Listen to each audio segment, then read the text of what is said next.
إن الحمد لله نحمده ونستعينه ونؤمن به ونتوكل عليه ونعوذ بالله من شرور أنفسنا ومن سيئات أعمالنا من يهد الله فهو المهتد ومن يضلل فلن تجد له وليا مرشدا أشهد أن لا إله إلا الله وأشهد أن محمدا عبده ورسوله اللهم صل على محمد وعلى آل محمد كما صليت على إبراهيم وعلى آل إبراهيم وبارك على محمد وعلى آل محمد كما باركت على إبراهيم وعلى آل إبراهيم إنك حميد مجيد أما بعد اتقوا الله حق تقاته ولا تموتن إلا وأنتم مسلمون أعوذ بالله من الشيطان الرجيم بسم الله الرحمن الرحيم فاذكروني أذكركم واشكروا لي ولا تكفرون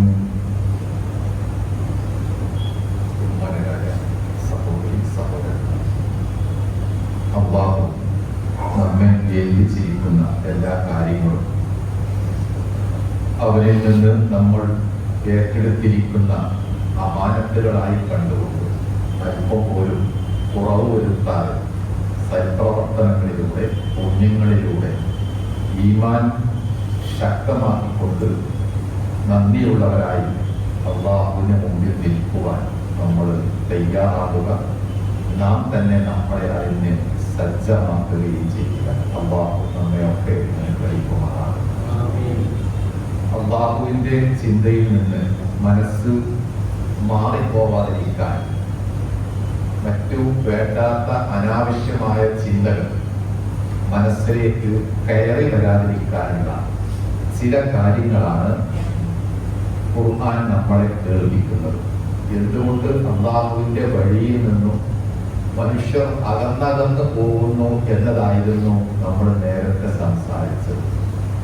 അതിൻ്റെ കൂടി ഒരു ഭാഗമാണ് 4 സന്ദർഭങ്ങളെ പരാമർശിച്ചുകൊണ്ടാണ് അള്ളാഹുവിന് നമ്മളോടൊപ്പമുള്ള സാന്നിധ്യം അല്ലെങ്കിൽ അള്ളാഹുവിനോടൊപ്പം നമ്മൾ നിൽക്കുന്ന സന്ദർഭം ഖുർആൻ പറയുന്നത്. ഒന്നാമത്തേത് ഫദ്കുറൂനി അദ്കുറുക്കും, എന്നെ ഓർക്കുക. അള്ളാഹു പറയുകയാണ്, നിങ്ങൾ എന്നെ ഓർത്തുകൊണ്ടേയിരിക്കുക, എങ്കിൽ ഞാൻ നിങ്ങളെയും ഓർക്കും. അപ്പൊ മനുഷ്യന്റെ മനസ്സിൽ നമ്മൾ ഉറക്കിൽ നിന്ന് എഴുന്നേറ്റ് വീണ്ടും ഉറങ്ങാൻ പോകുന്നത് വരെയുള്ള 10, 15, 16 മണിക്കൂർ ആയിരക്കണക്കിന് ചിന്തകൾ കയറി മറിഞ്ഞു വരുന്നുണ്ട്. അത് എന്തായിരുന്നു, എത്ര ഉണ്ടായിരുന്നു എന്ന് കിടക്കാൻ നേരത്ത് ചിന്തിച്ചാൽ നമ്മളൊക്കെ മറന്നിരിക്കും, പലതും മറന്നിരിക്കും. കേവലം 4, 5, 10 കാര്യങ്ങൾ മാത്രമേ ഇന്നത്തെ ചിന്തയിൽ നിന്ന് നമ്മുടെ മനസ്സിൽ ബാക്കിയുണ്ടാവുകയുള്ളൂ. അത് മനസ്സിന്റെ ഒരു പ്രത്യേകതയാണ്. അങ്ങനെ തന്നെ ആവുകയും വേണം. അല്ലാതെ ഉള്ള എല്ലാ ചിന്തകളും മനസ്സിൽ സൂക്ഷിക്കാൻ ശ്രമിച്ചാൽ അതോടുകൂടെ മനസ്സ് പൊട്ടി തകർന്ന് മരിച്ചു പോകും. അതൊരു ഭാഗം. പക്ഷേ ഒരിക്കലും മറക്കാൻ പാടില്ലാത്ത, വിസ്മരിക്കാൻ പാടില്ലാത്ത ഒരു കാര്യമായിട്ടാണ് ഖുർആൻ ഈ കാര്യം പറയുന്നത്. അല്ലാഹുവിനെ ഓർത്തുകൊണ്ടേയിരിക്കുക. അത് മനസ്സിന് ഭാരമുണ്ടാക്കുകയില്ല എന്ന് മാത്രമല്ല, ഉള്ള ഭാരങ്ങളൊക്കെ കെട്ടഴിക്കാനും അല്ലാഹുവിനെ പറ്റിയുള്ള ഈ ഫിക്റത്ത്, ഈ ചിന്ത മതി എന്നാണ് പറയുന്നത്. പക്ഷെ അല്ലാഹുവിനെ ഓർക്കുക എന്നത് പ്രയാസമുള്ള കാര്യമല്ല എങ്കിലും നമ്മളുടെ ദൈനംദിന ജീവിതത്തിൽ പലപ്പോഴും മറന്നു പോകുന്ന ഒരു കാര്യവും അത് തന്നെയാണ്. എല്ലാ കാര്യങ്ങളും കൃത്യമായി ഓർക്കുമെങ്കിലും അല്ലാഹുവിനെ ഓർക്കുമ്പോൾ പൈശാചികമായ വേണ്ടാത്ത ചിന്തകൾ നമ്മളെ വേട്ടയാടും. നമസ്കരിക്കാൻ നിൽക്കുമ്പോൾ പോലും, നമസ്കരിക്കുന്നത് അല്ലാഹുവിന് വേണ്ടിയാണ്, 4 റക്അത്തിലും ആ ചിന്ത മാത്രമേ ഉണ്ടാവാൻ പാടുള്ളൂ എങ്കിൽ പോലും കൈ കെട്ടിയ ഉടനെ അതുവരെ ഇല്ലാത്ത ചിന്തകൾ ഓരോന്നായിട്ട് മനസ്സിൽ വരും. അപ്പോൾ ആ ചിന്തകളെയൊക്കെ മാറ്റി നിർത്തി മനസ്സിനെ അല്ലാഹുവിലേക്ക് ഏൽപ്പിക്കുക എന്നതാണ് അതിന്റെ ഏറ്റവും ലളിതമായ പരിഹാരം. രണ്ടാമത്തത് അല്ലാഹു പറയുന്നത് ലഇൻ ശകർതും വഇദ് തഅദ്ദന റബ്ബുക്കും ലഇൻ ശകർതും ലഅസീദന്നകും. നന്ദിയോടുകൂടെ ജീവിക്കുകയാണെങ്കിൽ വീണ്ടും വീണ്ടും വർധനവ് അല്ലാഹു വർദ്ധിപ്പിച്ചിട്ട് അല്ലാഹുവിന്റെയും നമ്മുടെയും ഇടയിലുള്ള ബന്ധത്തിന്റെ വളരെ ഊഷ്മളമായ ഭാഗമാണത്. നന്ദി എന്ന് പറഞ്ഞാൽ മനുഷ്യന് സ്വന്തം ഉണ്ടാകേണ്ട ഒരു വികാരമാണ്. മറ്റുള്ളവർക്ക് പറഞ്ഞ് പഠിപ്പിച്ച് പരിശീലിപ്പിച്ച് കൊടുക്കാൻ പറ്റുകയില്ല. അപ്പോൾ എന്തിനാണ് താൻ നന്ദി കാണിക്കുന്നത്? അത് ഓരോരുത്തരും തിരിച്ചറിയേണ്ടതുണ്ട്. നാം ജീവിക്കുന്ന ഓരോ നിമിഷവും അല്ലാഹുവിന്റെ അപാരമായ അനുഗ്രഹങ്ങൾക്കിടയിലാണ് കഴിയുന്നത്. ഒന്ന് അല്പം അവൻ പിൻവലിച്ചാൽ അതോടുകൂടെ എല്ലാ കാര്യങ്ങളും അവസാനിക്കും എന്ന ഒരു ബോധ്യത്തിൽ നിന്നാണ് നന്ദി എന്ന വികാരം നമുക്കുണ്ടാവേണ്ടത്. റസൂൽ സല്ലല്ലാഹു അലൈഹി വസല്ലം മിക്കപ്പോഴും പ്രാർത്ഥിക്കാറുണ്ടായിരുന്ന ഒരു കാര്യവും അത് തന്നെയായിരുന്നു. അല്ലാഹുമ്മ ജഅൽനി ശകൂറൻ, വല്ലാതെ ധാരാളമായി നിരന്തരം നന്ദി കാണിക്കുന്നവനായി നീ എന്നെ മാറ്റേണമേ എന്നൊക്കെ കാണാൻ പറ്റും. അപ്പോൾ നന്ദി എന്നത് 1 മിനിറ്റിൽ 2 മിനിറ്റിൽ ഭക്ഷണം കഴിച്ചാൽ അൽഹംദുലില്ലാഹ് എന്ന് പറയുക അതല്ല നന്ദി.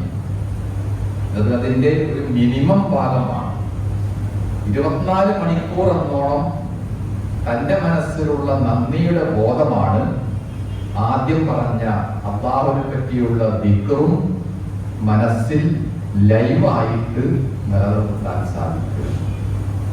നന്ദിയോടുകൂടെ ജീവിച്ചാൽ ലഅസീദന്നകും, വീണ്ടും വീണ്ടും അല്ലാഹു വർദ്ധിപ്പിച്ചു തരും. അല്ലാഹു വർദ്ധിപ്പിച്ചു തരുന്നത് നാം പ്രതീക്ഷിക്കുന്ന പ്ലാൻ ചെയ്യുന്ന മാർഗത്തിലൂടെ ആയിരിക്കണമെന്നില്ല. നാം അല്പം പണമാണ് ചോദിക്കുന്നത് എങ്കിൽ കുറച്ചുകൂടി ജീവിക്കാനുള്ള 2-3 ദിവസമായിരിക്കും അല്ലാഹു നൽകുന്നത്. മറ്റെന്തെങ്കിലും അല്പം ആശ്വാസമാണ് ചോദിക്കുന്നത് എങ്കിൽ വേറെ ഒന്നായിരിക്കും നൽകുന്നത്. നമ്മുടെ ജീവിതത്തിന് എന്താണ് ആവശ്യം എന്നത് ആർക്കാണ് അറിയുക? നമുക്കല്ല, അല്ലാഹുവിനാണ്. അപ്പോൾ നാം ചോദിക്കുന്നത് തന്നെ ലഭിച്ചാൽ മാത്രമേ അല്ലാഹു എന്നെ കാണുന്നുള്ളൂ കേൾക്കുന്നുള്ളൂ എന്ന് പറയേണ്ടതില്ല. നാം ചോദിക്കുക, അവൻ തന്നുകൊണ്ടേയിരിക്കും. മൂന്നാമത്തേത് ഉദൂനി അസ്തജിബ് ലക്കും, നിങ്ങൾ എന്നോട് ചോദിക്കുക, ഞാൻ നിങ്ങൾക്ക് തരും. അല്ലാഹുവിന്റെയും നമ്മുടെയും ഇടയിലുള്ള ബന്ധത്തിന്റെ വളരെ അടുത്ത ഒരു കണ്ണിയാണ്. അതിനേക്കാളും നമുക്ക് അല്ലാഹുവിലേക്ക് അടുക്കുവാനില്ല. എന്നോട് ചോദിച്ചാൽ ഞാൻ തരും. അങ്ങനെയുള്ള ഒരു ഗ്യാരണ്ടി നമ്മളുടെ മനുഷ്യരിൽപ്പെട്ട ഒരാൾക്കും നൽകാൻ സാധിക്കുകയില്ല. നമ്മളുടെ ബന്ധുക്കൾ, മാതാപിതാക്കൾ, ഭാര്യ, മറ്റു കുട്ടികൾ ആരാണെങ്കിലും ചോദിച്ചാൽ അപ്പോൾ തന്നെ തത്സമയം ഉത്തരം കിട്ടുക എന്നത് മനുഷ്യർക്കിടയിൽ നടക്കുന്ന കാര്യമല്ല. അവിടെയും അല്ലാഹുവാണ് നമുക്ക് ആകെ പ്രതീക്ഷിക്കുവാനുള്ളത്. ചോദിച്ചാൽ ഞാൻ തരും. ആരെങ്കിലും ചോദിക്കുവാനുണ്ടോ? റസൂൽ സല്ലല്ലാഹു അലൈഹി വസല്ലമയുടെ ഒരു ഹദീസിൽ അങ്ങനെയുള്ള ചില പരാമർശങ്ങളുണ്ട്. ഓരോ രാത്രിയിലും പാതിരാത്രി പിന്നിട്ട് രാത്രി അവസാനിക്കാൻ നേരത്ത് അല്ലാഹു ആളുകളോട് വിളിച്ചു ചോദിക്കുമെന്നാണ്. ആരെങ്കിലും പ്രാർത്ഥിക്കുന്നുണ്ടോ? ആരെങ്കിലും ചോദിക്കുന്നുണ്ടോ? ഞാൻ ഉത്തരം ചെയ്യാം എന്നാണ് ആ ഹദീസിന്റെ ചുരുക്കം. അപ്പോൾ അല്ലാഹു ചോദിച്ചുകൊണ്ടേയിരിക്കുകയാണ്, വിളംബരപ്പെടുത്തിക്കൊണ്ടിരിക്കുകയാണ്. ആരാണുള്ളത്? ആരാണുള്ളത്? ആരാണുള്ളത്? നാം അവിടെ മൗനമാവാൻ പാടില്ല എന്ന് മാത്രം. ചോദിച്ചുകൊണ്ടേയിരിക്കുക. ചോദിച്ചാൽ അവൻ തരും. അല്ലാഹു നമ്മുടെ കൂടെ ഉണ്ടാകുന്ന 4ാമത്തെ സന്ദർഭം ഖുർആൻ പറയുന്നത് വമൻ യത്തഖില്ലാഹ യജ്അൽ ലഹു മഖ്റജൻ എന്ന് പറഞ്ഞുകൊണ്ടാണ്. നല്ല ഭക്തി, ഒരു കളങ്കവും ഇല്ലാത്ത സൂക്ഷ്മത. അള്ളാഹുവിനെ പറ്റിയുള്ള പേടി, അതെല്ലാം ഒരാൾക്കുണ്ടോ എങ്കിലുള്ള ഗ്യാരണ്ടി എന്താണ്? അവർക്ക് എല്ലാത്തിലും ഒരു മഹ്റജ്, ഒരു രക്ഷാമാർഗം, ഒരു എക്സിറ്റ് അള്ളാഹു കാണിച്ചു കൊടുക്കും. ഒരു ഹാളിലേക്ക്, ഒരു വലിയ ബിൽഡിങ്ങിലേക്ക് പ്രവേശിക്കുമ്പോൾ അതിന്റെ ചില വാതിലുകളെങ്കിലും നമ്മൾ എഴുതി വെച്ചിരിക്കുന്നത് കാണും, എക്സിറ്റ് എന്ന്, പുറത്തു പോവാനുള്ള മാർഗം. അത് ആവശ്യമാണ്. അല്ലെങ്കിൽ മനുഷ്യൻ ഒരുപാട് കറങ്ങി നടന്ന് തിരിഞ്ഞ് വരഞ്ഞാലും പുറത്ത് കടക്കാൻ സാധിക്കുകയില്ല. അപ്പോൾ ഒരു വിഷയത്തിലേക്ക് കടക്കുന്നതിന് മുമ്പായിട്ട് എങ്ങനെ പുറത്തു വരാം എന്നത് അറിയേണ്ടതുണ്ട്. അത് അള്ളാഹുവിന്റെ വിഷയത്തിലും അനിവാര്യമാണ്.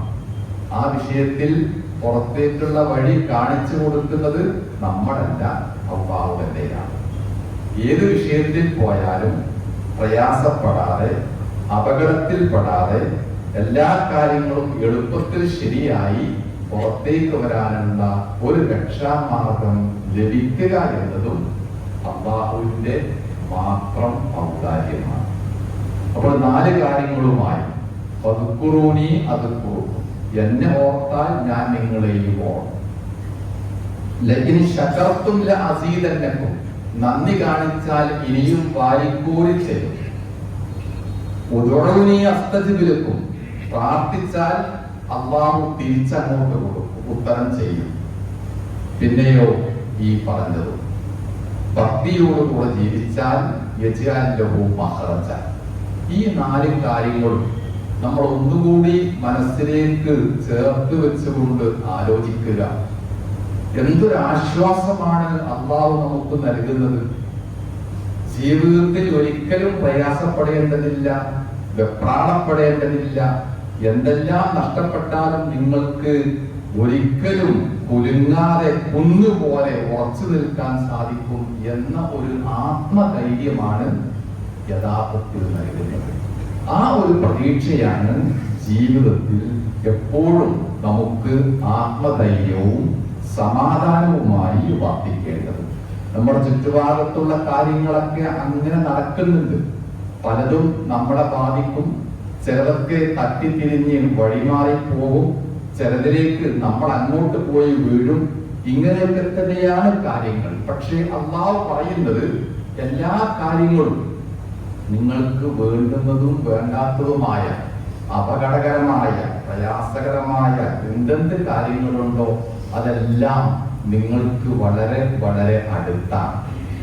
പരലോകത്തെ പറ്റി പറയുമ്പോൾ ഖുർആൻ അങ്ങനെയാണ് പറയുന്നത്, ഇന്നഹും യറൗനഹു ബഈദ വനറാഹു ഖരീബ. ആളുകൾ ഇത്തരം സംഗതികളൊക്കെ വളരെ ദൂരത്താണ് കാണുന്നത്, അതിപ്പോഴൊന്നും സംഭവിക്കുകയില്ല, ഇനിയും കുറെ ദൂരമുണ്ട്, ഇനിയും എനിക്കൊരുപാട് കാലമുണ്ട് എന്നാണ് ആളുകൾ ആശ്വസിക്കുന്നത്. പക്ഷേ വനറാഹു ഖരീബ, അല്ലാഹുവിന്റെ പട്ടികയിൽ അത് വളരെ അടുത്താണ്.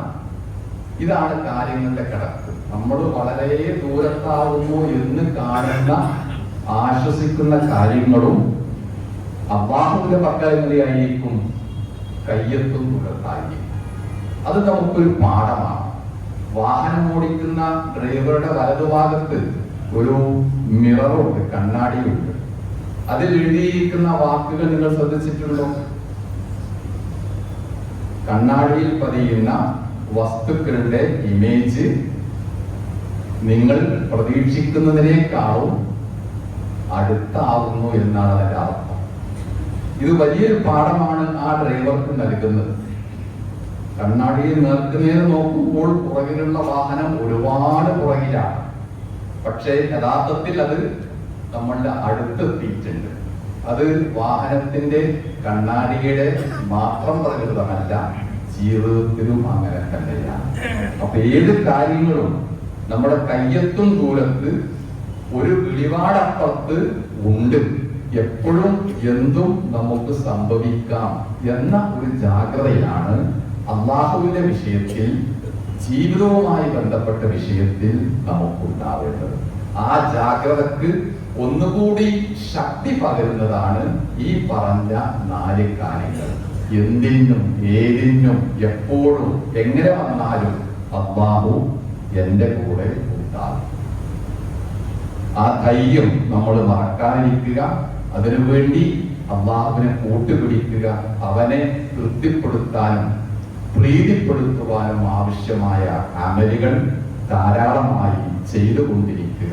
എന്നാൽ പിന്നെ എത്ര ദൂരെയാണെങ്കിലും എത്ര അടുത്താണെങ്കിലും കാര്യങ്ങളൊക്കെ നമ്മിലേക്ക് വരുമ്പോൾ അവനങ്ങ് ഏറ്റെടുത്തുകൊള്ളും. അല്ലാഹു നമ്മയെല്ലാം അനുഗ്രഹിച്ച് റഹ്മത്ത് നൽകി എല്ലാ പ്രയാസങ്ങളിൽ നിന്നും പരീക്ഷണങ്ങളിൽ നിന്നും രക്ഷപ്പെടുത്തി അനുഗ്രഹിക്കുമാറാണ്. അൽഹംദുലില്ലാഹി റബ്ബിൽ ആലമീൻ والعاقبة للمتقين نصلي ونسلم على نبينا محمد وعلى آله وصحبه أجمعين. اتقوا الله عباد الله. ജീവിതത്തിൽ അമലുകൾ, പുണ്യങ്ങളും സൽപ്രവർത്തനങ്ങളും ചെയ്യുന്ന വിഷയത്തിൽ ജാഗ്രതയിലുണ്ടാവേണ്ട ഒരു കാര്യം റസൂൽ സല്ലല്ലാഹു അലൈഹി വസല്ലമയും നമ്മളെ കേൾപ്പിക്കുന്നുണ്ട്. അദ്ദേഹം ഒരിക്കൽ പറയുകയുണ്ടായി, ഇന്നമൽ അഅ്മാലു ബിൽ ഖവാതിം. ഏതൊരു മനുഷ്യന്റെയും പ്രവർത്തനങ്ങൾ വിലയിരുത്തപ്പെടുന്നത്, അംഗീകരിക്കപ്പെടുന്നത്, സ്വീകരിക്കപ്പെടുന്നത് ലാസ്റ്റ് മൊമെന്റ്, അവസാനം എന്ത് സംഭവിച്ചു എന്നതാണ്. ഒരു മനുഷ്യന്റെ ഏറ്റവും അവസാനം എങ്ങനെയാണ്, എന്താണ് പ്രവർത്തിച്ചത് എന്ന് നോക്കിയിട്ടാണ് അവന്റെ അതുവരെയുള്ള എല്ലാ പ്രവർത്തനങ്ങളും വിലയിരുത്തപ്പെടുക എന്നാണ് നബി സല്ലല്ലാഹു അലൈഹി വസല്ലം പറയുന്നത്. അതും നമുക്ക് നല്ല ഒരു പാഠമാണ്. ധാരാളമായിട്ട് പ്രവർത്തിക്കാൻ നമ്മളൊക്കെ സജ്ജരാണ്, തീരുമാനിച്ചവരാണ്. പക്ഷെ എപ്പോഴെങ്കിലും ഒരു ചെറിയ പ്രവർത്തനം മിസ്സാവുകയാണെങ്കിൽ, നഷ്ടമാവുകയാണെങ്കിൽ അത് പലപ്പോഴും ജീവിതത്തെ കാര്യമായിട്ട് ബാധിക്കും.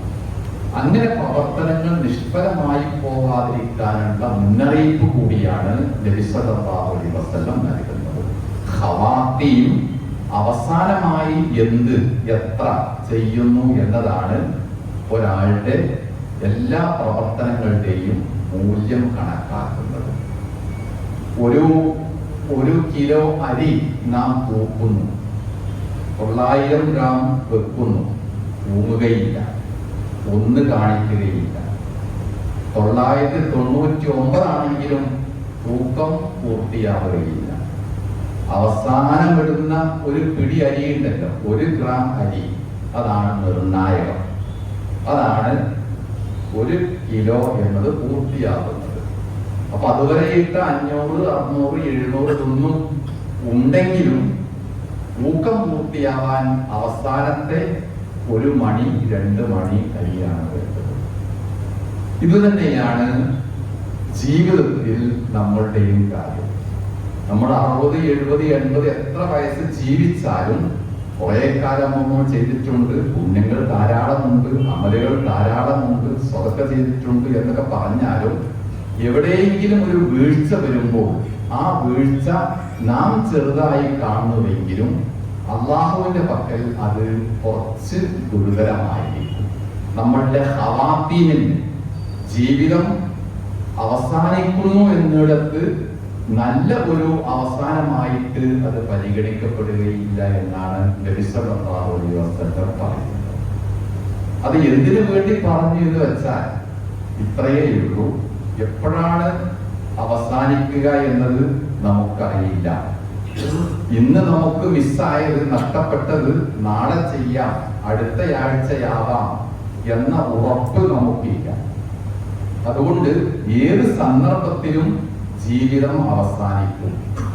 അങ്ങനെ അവസാനിക്കുമ്പോൾ എന്റെ കർമ്മം ഇല്ലാതെയാവാനോ കുറഞ്ഞു പോവാനോ പാടില്ല എന്ന ഒരു തിരിച്ചറിവിന് വേണ്ടിയാണ് നബി സല്ലല്ലാഹു അലൈഹി വസല്ലം ഈ ഒരു ഉപദേശം വളരെ മൗലികമായി തന്നെ നമ്മെ പഠിപ്പിച്ചത്. ഏതൊരു മനുഷ്യന്റെയും പ്രവർത്തനം വിലയിരുത്തുന്നതും അംഗീകരിക്കുന്നതും അവനെ കൂടുതൽ ഉത്കൃഷ്ടനാക്കുന്നതും പണ്ട് കാലങ്ങളിൽ അവൻ എന്ത് ചെയ്തു എന്നതല്ല. അത് ആവശ്യമാണ്, അനിവാര്യമാണ്. എന്നാൽ പോലും ഏറ്റവും നിർണായകമായി ഉള്ളത് അവസാനമായി നാം ചേർക്കുന്ന 1 ഗ്രാം 2 ഗ്രാം വസ്തുവായിരിക്കും. അതുകൊണ്ടാണ്